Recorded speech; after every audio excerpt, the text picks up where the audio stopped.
Hey guys, I'm not that energetic. Alright, so season leaders. For the stats. For teams, I wanted to go through some Toronto stats because I like Toronto. I'm kind of from Canada and I'm kind of like just one province away. And I was born in Ontario, so I kind of have an inkling to like Toronto because Toronto is pretty close to Toronto, like an hour away, maybe more actually. I don't know. I live in Winnipeg, so Toronto, third in good old points per game. Kind of interesting that they aren't in the 3-pointers made top 5 list.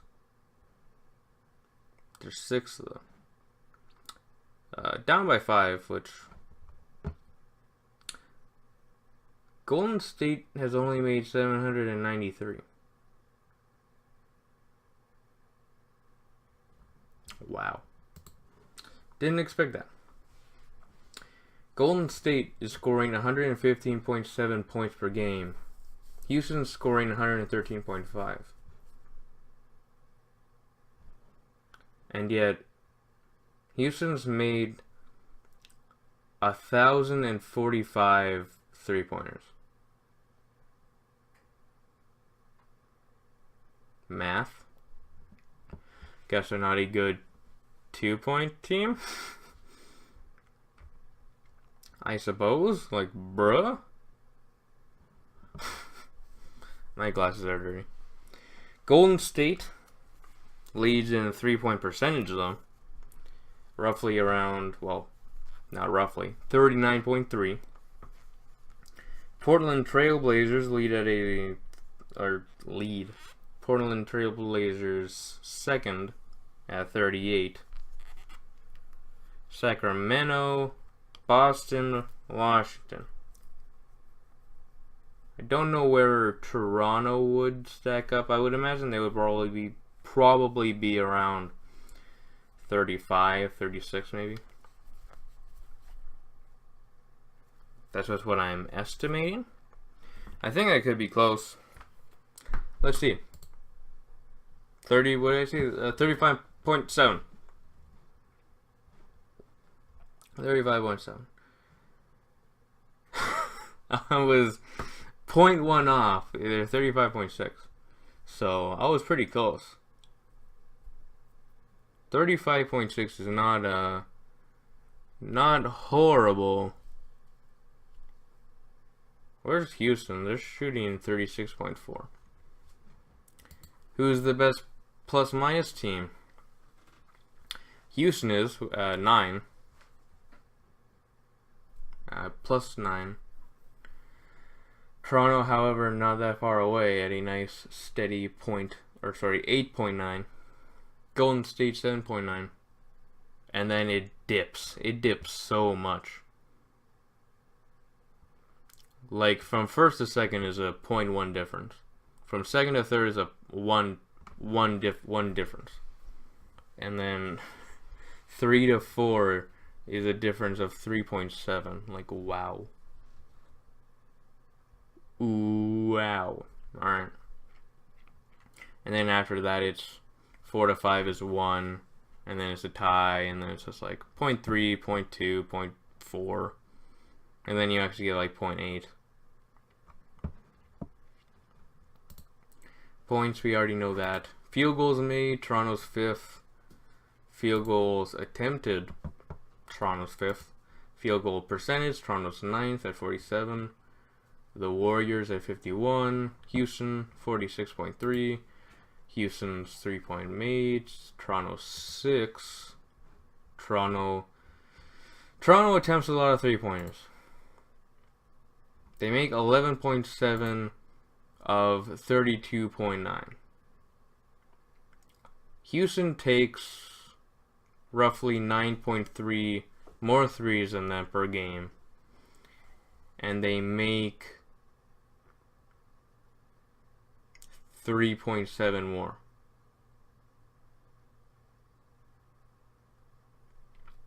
I mean, I like our odds.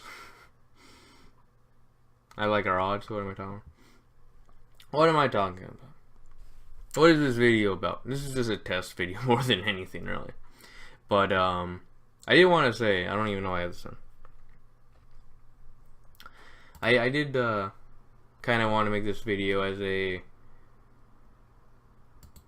I don't watch Toronto Raptors games like I watch, like, let's say Winnipeg Jets games, because I primarily watch like every Jet game.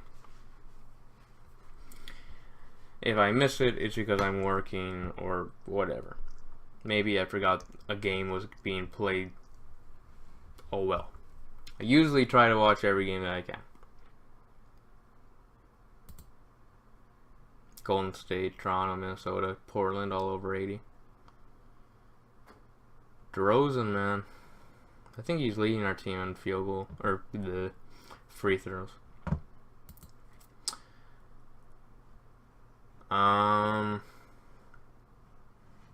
Where's the actual teams, bruh? But,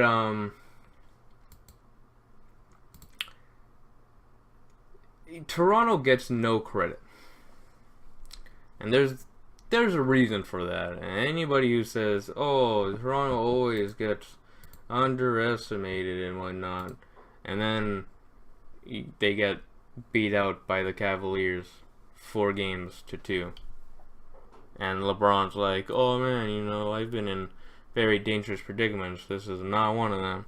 And then, yeah, they win the next 2. Next year, Toronto, and I watched this game. I watched this game. Toronto, Game 6 against Minnesota. And you could just see. You could just see how independent they were. It was so bad. They were just ISOing the ball the entire game when they were like on their huge, when Milwaukee was in their huge run. Game 6 of the first round of last year, where everybody was like, Toronto's gonna win, but Milwaukee's gonna put up a freaking hell of a fight, and they did. And then Toronto barely won that Game 6. And then they get swept by Cleveland. And credit to Masai Ujiri. Credit to Dwayne Casey. Credit to all these guys on the Raptors team. DeMar DeRozan, Kyle Lowry, Serge Ibaka, Jonas Valanciunas, OG Anunoby.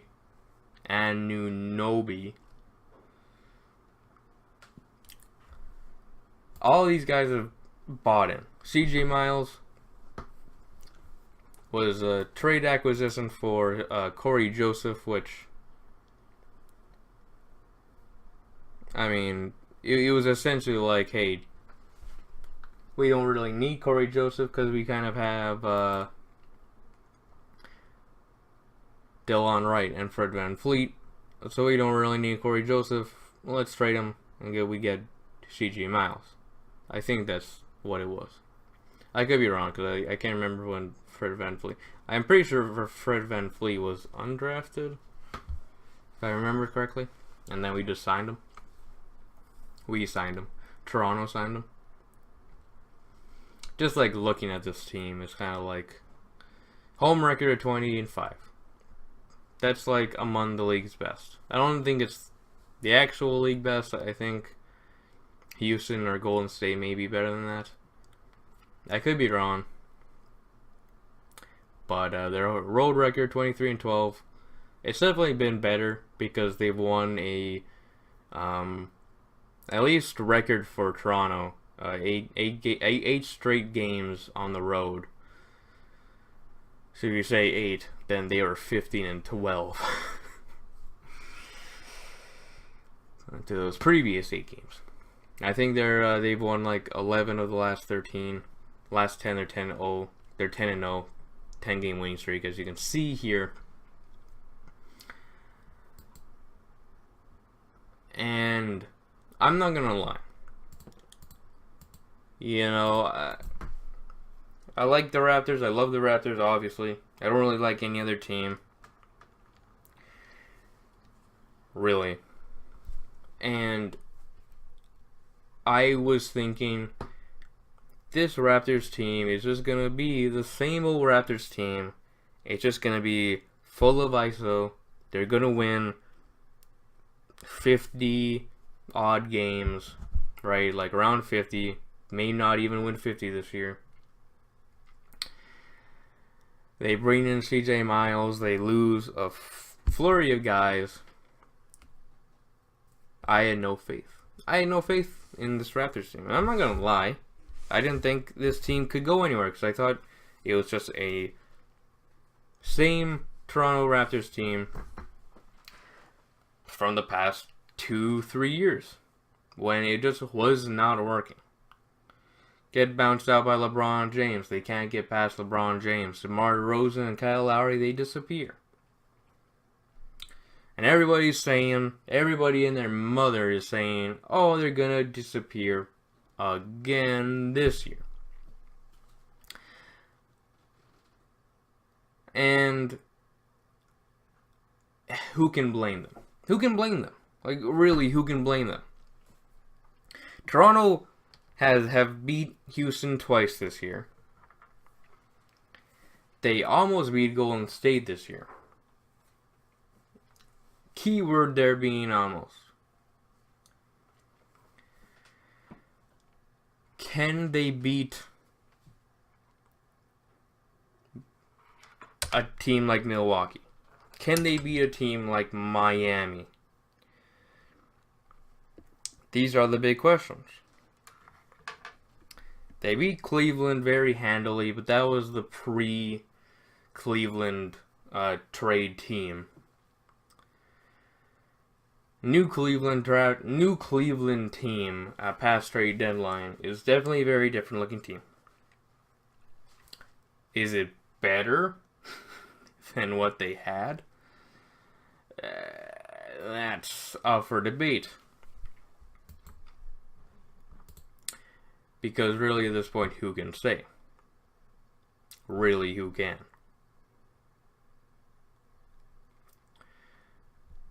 No one. Can they replicate what they do or what they have done this season and do this in the playoffs? It's essentially repping Kingdom Hearts. Just saying. Just gotta bring that in there.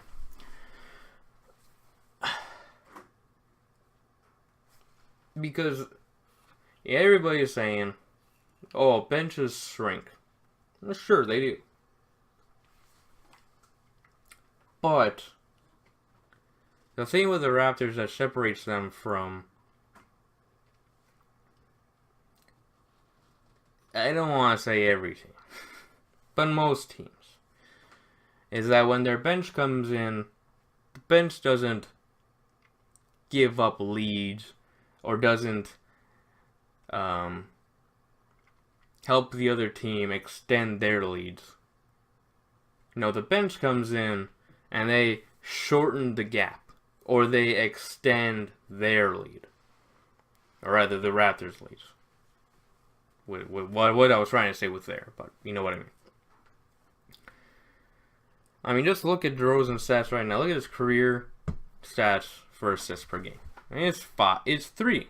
This season, he's 5.1. Points per game, definitely far lower than it was before.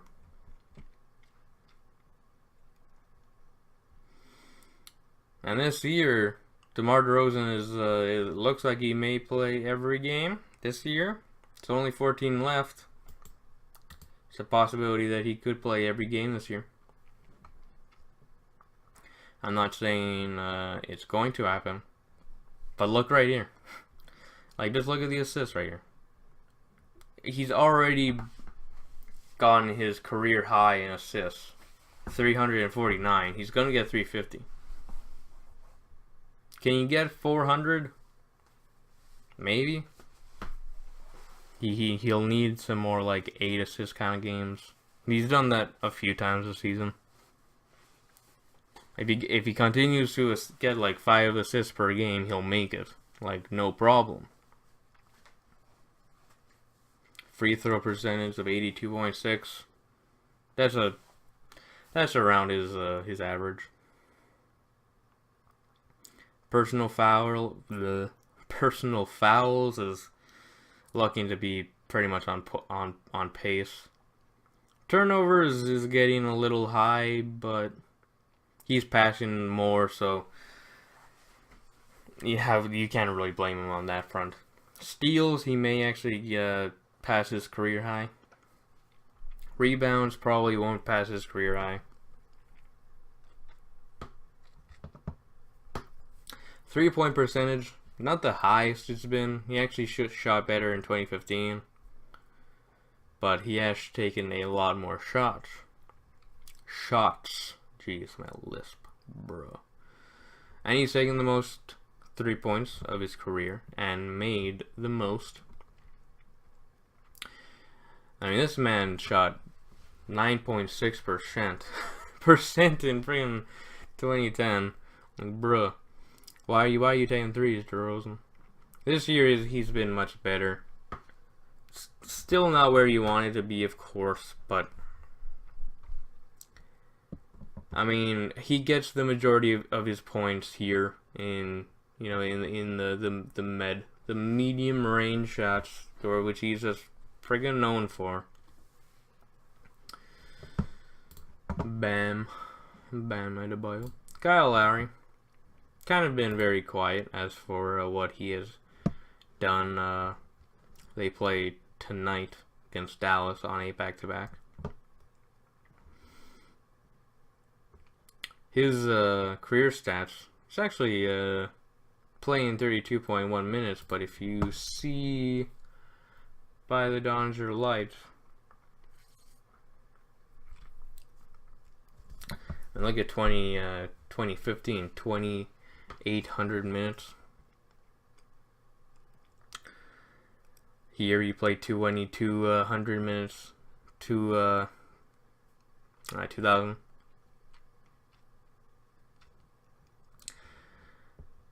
Wish this was more percentage wise than actually showing me all the shot stats, but whatever, that's fine. Doesn't really matter all that much. Getting 6.7 assists was just a career high.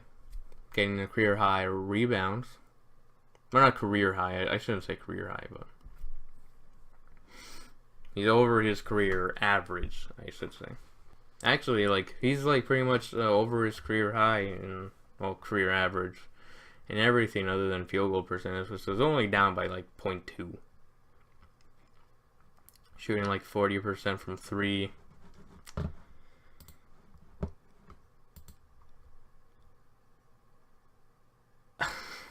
Just had my mouth open.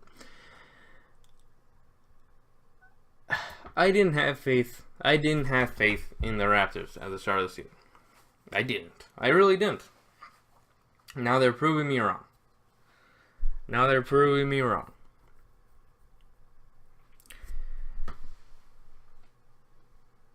But they still need to prove it in the playoffs. Can they do it? Sure they can.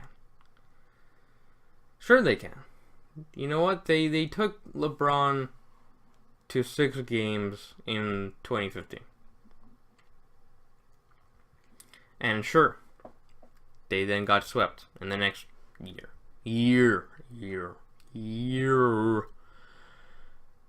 But I think they can do it. This team, and I've actually like looked at their team, all of them.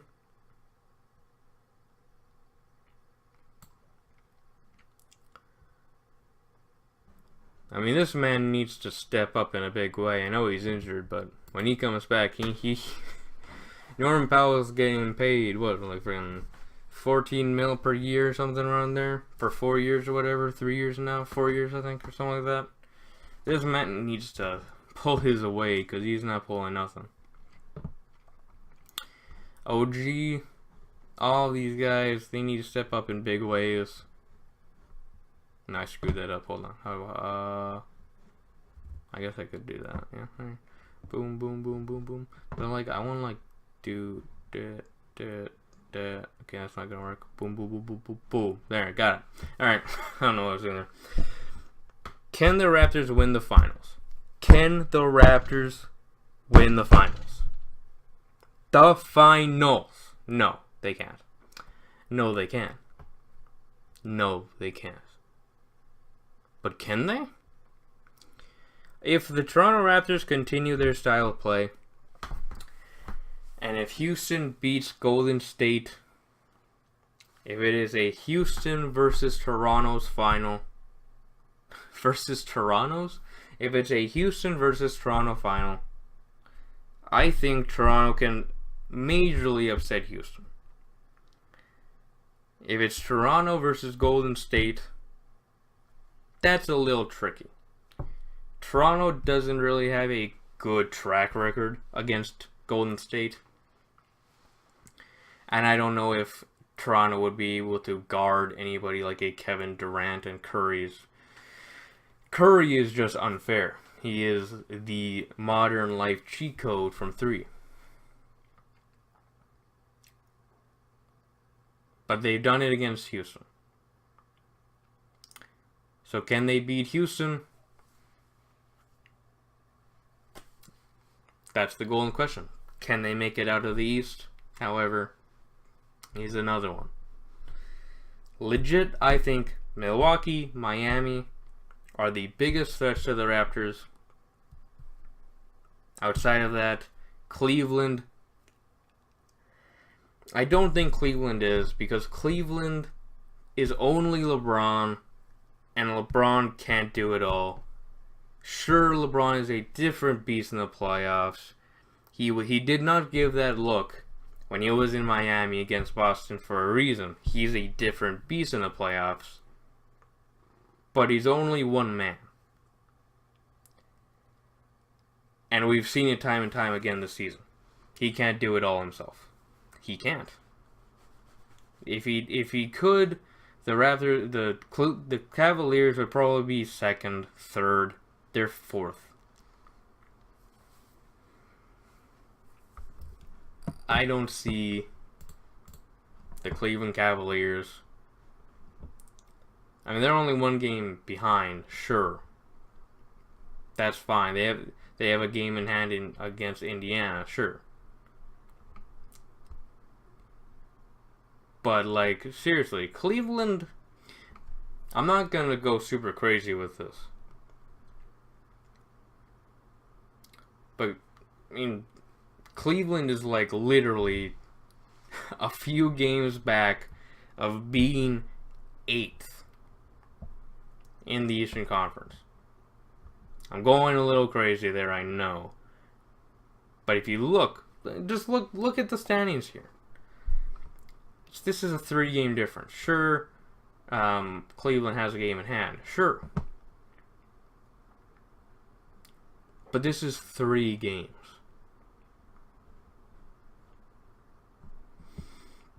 The only teams that are safe right now are Toronto and Boston because they've made the playoffs. If Toronto and Boston really wanted to, they could rest all their starters for the postseason, but they're not going to do that. Boston's still fighting for first. Toronto's still fighting for first. Both have 14 games. Indiana has 13. Cleveland has 14. Washington 13. Philadelphia 15. Milwaukee 14. And Miami 13. Detroit's not making the playoffs. Charlotte's not making the playoffs. Unless they make some really big move, or not moves, but unless they get, if Charlotte gets Dwight Howard to play at like another tier of level, even though he is very underrated, and if Kemba Walker just can somehow pull that team out of the basement for once. Detroit needs Blake Griffin and Andre Drummond to actually step up in the clutch times. But who knows? Who knows? I'll see you guys in the next video. I'll leave it here with the West, because I was talking about the East, so let's end it off with the West. Alright, I'll see you guys in the next video, whatever that ends up being. Goodbye.